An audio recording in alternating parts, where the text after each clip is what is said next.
Thank you, Mr. Chairman.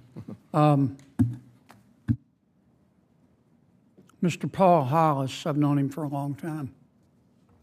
He is a favorite son in Louisiana. He served honorably and admirably in our state legislature. He was on the board of elementary and secondary education. No more important job in my state. There's nobody in this country that knows more about coins and coinage and numismatics than Paul Hollis, and all of us in Louisiana are so proud of him. Mr. Hill, did you read the 234-page Cleary-Gottlieb report about the sexual harassment and the bullying and the touching and the sleaze and the racial discrimination at the FDIC under President Biden? I did, Senator. I'm going to clean up the language here because we've got kids here. Did you read the part of the report where one young female employee said that her supervisor looked her in the eye and described her as being, quote, like a grizzly bear with breasts, but he didn't use the term breast. Did you read that? I did, yes. Welcome to Liberty Trigger. Folks, I just watched Senator John Kennedy absolutely unload during a Senate hearing, and let me tell you, it was one of the most powerful calls for accountability I've heard in a long time. He confronted an FDIC official, Mr. Hill, about a 234-page report exposing some of the worst misconduct inside a federal agency you could imagine. Sexual harassment, bullying, racial discrimination, all happening inside the FDIC, an agency funded by your tax dollars. Kennedy didn't hold back. He read out shocking examples from that report. A supervisor calling a woman a grizzly bear with breasts, another asking vulgar sexual questions. Did you read the part where one FDIC supervisor asked a young female subordinate, quote, does your husband blank you? I did, Senator. You read that? Yes. Did you read the part of the report where one young female employee said her supervisor sent her a text saying, quote, get naked, blank? Yes, Senator.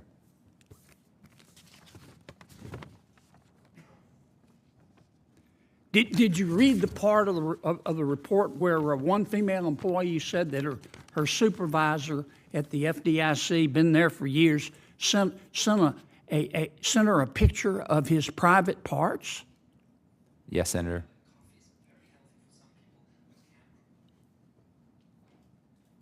Now look, I could go on all day. And you know what I've heard back? I've talked about this for a long time. You know what I've heard back from the FDIC? Nothing. Zero. Zilch. Nada. I haven't heard from you. Last time I checked, 97 employees at your agency, if you're confirmed, reported repeated instances of sexual assault, sexual advances, and unwanted touching. 91 other employees reported repeated incidents of sex discrimination. 187 employees reported repeated incidents of bullying and threats. 191 employees reported repeated incidents of racial discrimination. Did you read the part of the report, Mr. Hill, where an Hispanic employee said that his supervisor asked him to recite the Pledge of Allegiance to, quote, prove that he was an American? Did you read that? I did, Senator. Did it make you proud? It did not. You've been there since January, right? That's correct. I heard you talk about transparency and accountability. Those are pretty words. I want a report within 30 days about what's been done. I want to know who's been fired. I want to know who's been prosecuted. I want to know who's been moved around with so-called demotion, taking care of their brother-in-law, and got a bonus. We can certainly provide that for you. Well, you better, because I'm going to tell you, I'm not sure I'm going to vote for you. I've had enough of this. I have had enough of this. And if your name came up in front of me right now, I wouldn't vote for you. It's Senator, got nothing to do with your policy chops. But I have had enough. yep. I have had enough. This is not an isolated incident. And I've talked about this repeatedly, and I've heard nothing from you, Mr. Hill, and I've had nothing from your agency. And you know what I assume? Look, I trust everybody. I believe in the adage, trust in God, but tie up your camel. Senator, we are fully committed to cleaning up the agency. Yeah, well, you got 30 days Yep. or whatever I just said. I'll stick to whatever I just said to give me a report about what's happened to these people. We will do so. And otherwise, you can forget about my vote. Thank you, Mr. Chairman. One sending indecent photos to a young female employee. And when Kennedy asked what's been done about it, the answer was simple: nothing. No accountability, no transparency, no justice for the victims. 97 employees reported repeated sexual misconduct, 91 reported sex discrimination, nearly 200 reported bullying and racial discrimination, and still, the agency's leadership stayed silent. That's not leadership, that's cowardice.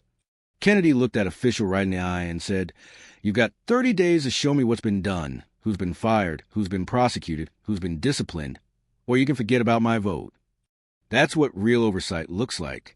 That's the kind of fire every American wants to see from our elected leaders. No fancy words, no bureaucratic spin, just plain truth and moral conviction. Kennedy said, "I've had enough, and honestly, so have we." The American people are tired of excuses. We're tired of agencies that protect predators instead of protecting workers. This isn't about politics. It's about right and wrong. If a private company let this happen, those supervisors would be in handcuffs and that company would be bankrupt. But because it's a government agency, everyone just gets moved around or quietly promoted. That's not justice. That's corruption dressed up in red tape. Kennedy's stand reminds us of something we've almost forgotten. That public service is a sacred trust. If you can't uphold basic decency, you don't belong in government, period. Senator Kennedy's message was simple. Enough is enough. America needs accountability again. We need leaders who aren't afraid to speak truth, to demand answers, and to clean up the mess in our institutions. Because when you work for the people, you answer to the people. And to every whistleblower, every victim, every honest worker who's been ignored, keep speaking out. The tide is turning. The days of silence and cover-ups are coming to an end. This is what real patriotism looks like. Standing up for what's right, even when it's uncomfortable.